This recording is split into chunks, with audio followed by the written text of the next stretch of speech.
What's going on, guys? Welcome to Everything Always. Always everything you want. My name's Michael Roman, and today we're going to be getting into a crazy Avengers Infinity War Adam Warlock theory. But first, since we're a brand new channel, if you could go ahead and grab the subscribe button and or maybe turn notifications on, it would be an awesome way to support us at the channel without you having to spend $1. And we're going to be providing you weekly crazy content, so make sure to stop by and keep up with us.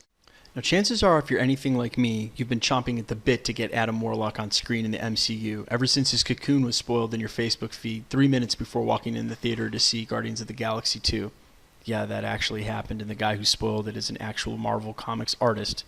Anyway, I've been saying for quite some time that Adam Warlock was going to find his way into the Infinity War movie, and now with some of the other puzzle pieces that seem to have fallen into place, I think it's all but obvious that not only is Adam Warlock going to be in Infinity War, but Adam Warlock is Peter Dinklage.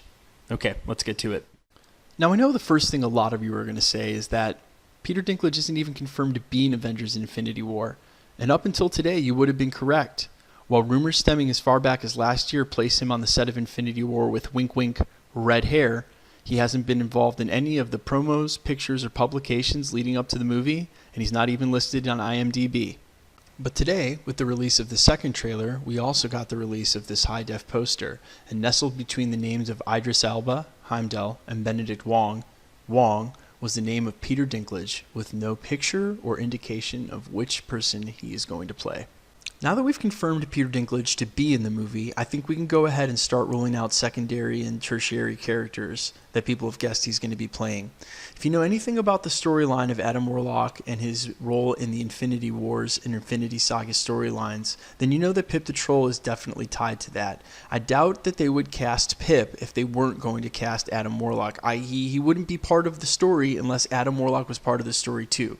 And so when Peter Dinklage got cast and people initially guessed Pip, I was super amped because I thought that meant we were definitely getting Warlock too. For the same reason I don't think he's playing Pip, I don't think he's playing Eitri either. That is the king of the dwarves, the guy who forged Mjolnir, and presumably who they're going to meet up with when Thor returns to forge his second weapon. I don't think he's going to play either of these characters because, well, they're just beneath him.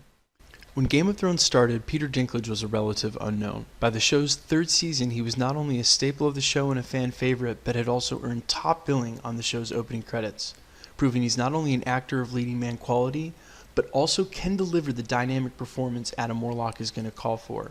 Adam Warlock is going to figure prominently into the new MCU, that is the Marvel Cosmic Universe instead of the Marvel Cinematic Universe, and that kicks off in the next phase. Moving things to outer space means that Adam Warlock is going to play an enormous role in the movies going forward. On this, the advent of the end of the Game of Thrones run for Peter Dinklage, I can't believe he would sign on with Marvel Studios to do one character that's not going to last 10 or 15 minutes in one of the movies. Rather, playing a main character that is going to be seated in these earlier movies to go on to figure prominently in the next phase makes much more sense for an actor of his ilk. Now, clearly I understand that most of my argument up until now has been predicated on the fact that I strongly believe Adam Warlock is going to be in this movie. Yeah, we've proven that Peter Dinklage is going to be in it, but there's no proof or sign that Adam Warlock's going to be in it. And it basically hinges on this. If you know anything about Adam Warlock in the Infinity storylines, he's as important to the storylines, in my opinion, as Thanos. He's basically the other part of the duality that makes that story interesting. This fact taken into account and paired with the idea that Kevin Feige has brought to the table from the very beginning. Let's be straight, first of all. He's been 100% transparent in his recipe for success. It's absolutely no secret. He knows as comic fans, and he's one of us, that we just want to see the source material done as much justice as possible without breaking the verisimilitude of the source material. And that's a huge deal. He's one of the first people to get this right about superhero movies. And he's stuck by his guns. Remember Beta Ray Bill? Yeah, he was on the side of the tower in Thor. Well, his CGI was also in Thor Ragnarok too. But he was taken out last minute because they didn't do the character justice and they didn't want to waste him. Now, when voicing this theory to a couple of my friends and the other such people that I voiced these said theories to, a lot of people remarked that he maybe doesn't have the right physical appearance, and I think that's just silly and narrow-minded. His hair is absolutely the right hair, and well, let's think about some of the things that Marvel has done. They turned Bradley Cooper into a raccoon. They turned James Spader into Ultron, Mark Ruffalo into the Hulk. And no, I'm not just talking about mocap and voiceover. Remember Captain America, the first Avenger? Yeah, Chris Evans spent the first half of that movie walking around with his head taped on the top of another actor's body, and it looked pretty good.